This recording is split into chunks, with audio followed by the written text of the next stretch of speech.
If you watched Pocket Now's Moto X versus Galaxy S5 comparison, you'll remember that for a huge swath of the US, Samsung's Galaxy S line is the de facto iPhone alternative.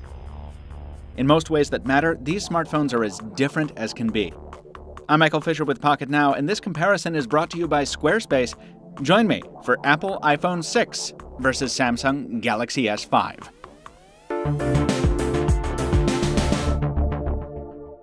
The differences here start the first time you wake these phones from standby.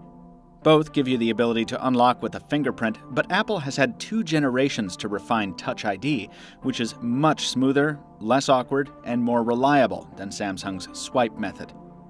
This will become something of a theme, by the way. Both phones are highly evolved versions of an older design, but something they have in common is that neither is my favorite incarnation of its respective family.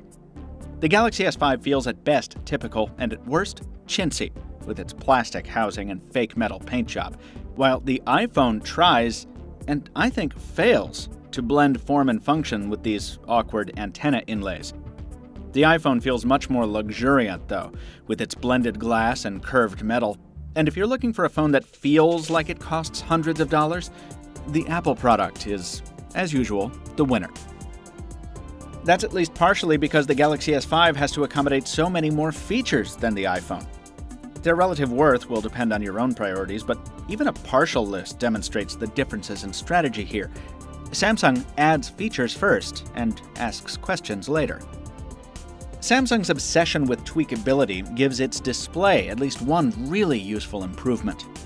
Being able to ratchet down the brightness to just a few nits is immensely helpful if you read in bed or sneak the occasional text at the movies.